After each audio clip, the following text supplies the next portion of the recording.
తెలంగాణ రాష్ట్రంలో ఆర్థిక పరిస్థితి ఎలా ఉంది? విద్యుత్, సాగునీటి రంగాల పరిస్థితి ఎలా ఉంది? ప్రాజెక్టుల పేరుతో అవినీతి జరిగిందా? ఈ మూడు ప్రధాన అంశాల మీద కొత్తగా అధికారంలోకి వచ్చిన కాంగ్రెస్ సర్కార్ దృష్టి సారించింది.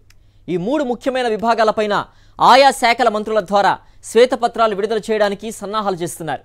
గత ప్రభుత్వం చేసిన అప్పులు, సమకూర్చిన ఆస్తులు వంటి అన్ని విషయాలతో సమగ్రంగా శ్వేతపత్రాలు విడుదల కానున్నాయి.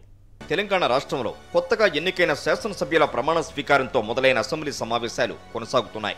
ఈ సమావేశాల వేదికగానే గత బీఆర్ఎస్ ప్రభుత్వ పనితీరును ఎండగట్టేలా కాంగ్రెస్ సర్కార్ ప్లాన్ చేస్తోంది.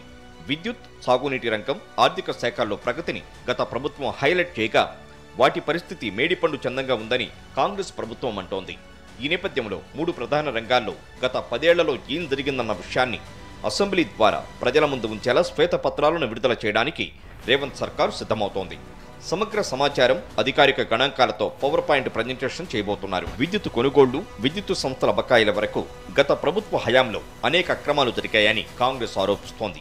తెలంగాణ ఏర్పడే నాటికి ఇక్కడ ఉన్న స్థాపిత విద్యుత్ సామర్థ్యం ఎంత, గత 10 సంవత్సరాల్లో పెరిగిన విద్యుత్ సామర్థ్యం ఎంత, విద్యుత్ కొనుగోళ్లకు వెచ్చించిన మొత్తం ఎంత, పవర్ పర్చేజింగ్ అగ్రిమెంట్లలో ఉన్న లోపాలేంటి, వ్యవసాయానికి 24 గంటల ఉచిత విద్యుత్ పేరుతో ఏం జరిగింది, విద్యుత్ రంగంపై వెచ్చించిన మొత్తం ఎంత, 81,000 కోట్ల అప్పులకు కారణాలేంటి, ఎవరి ప్రయోజనాల కోసం కాలం చెల్లిన టెక్నాలజీతో యాదాద్రి పవర్ ప్లాంట్ నిర్మిస్తున్నారు, ముంపు ప్రమాదం పొంచి ఉన్న ప్రాంతంలో భద్రాద్రి పవర్ ప్లాంట్ను ఎందుకు నిర్మించారు, ఇటువంటి సమగ్ర వివరాలతో విద్యుత్ శాఖ మంత్రి బట్టి విక్రమార్క శ్వేతపత్రాన్ని విడుదల చేస్తారు. ఇరిగేషన్ శాఖలో భారీ అవినీతి జరిగిందని కాంగ్రెస్ మొదటి నుంచి ఆరోపిస్తూనే ఉంది.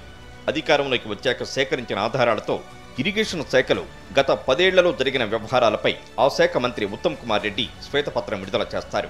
1,00,000 కోట్లతో నిర్మించిన కాళేశ్వరంతో వనగూరిన అదనపు ఆయకట్టు ఎంత, వాస్తవంగా రాష్ట్రంలో పెరిగిన సాగు విస్తీర్ణం ఎంత, ఆయకట్టు స్థిరీకరణ ఎంత, సాగునీటి ప్రాజెక్టుల నిర్మాణంలో డిజైన్ లోపాలకు, మేడిగడ్డ పిల్లర్ల కుంగుబాటుకు బాధ్యులెవరు, లక్షల ఎకరాలకు సాగునీరు ఇచ్చామంటూ కేసీఆర్ సర్కారు చేసిన ప్రచారంలో ఉన్న నిజమెంత, నీటి ప్రాజెక్టుల పేరుతో తెచ్చిన అప్పులెంత, కాంట్రాక్టర్లకు పడిన బకాయిలెంత, ఇటువంటి అన్ని అంశాలను ప్రజల ముందుంచేందుకు ఇరిగేషన్ శాఖ మంత్రి ఉత్తమ్ కుమార్ రెడ్డి గణాంకాలను సిద్ధం చేస్తున్నారు. రాష్ట్ర ఆర్థిక పరిస్థితిపై కాంగ్రెస్ ప్రభుత్వం ఆందోళన వ్యక్తం చేస్తున్న నేపథ్యంలో ఆర్థిక స్థితిగతులపై శ్వేతపత్రాన్ని విడుదల చేసేందుకు సర్కారు సన్నద్ధమవుతోంది.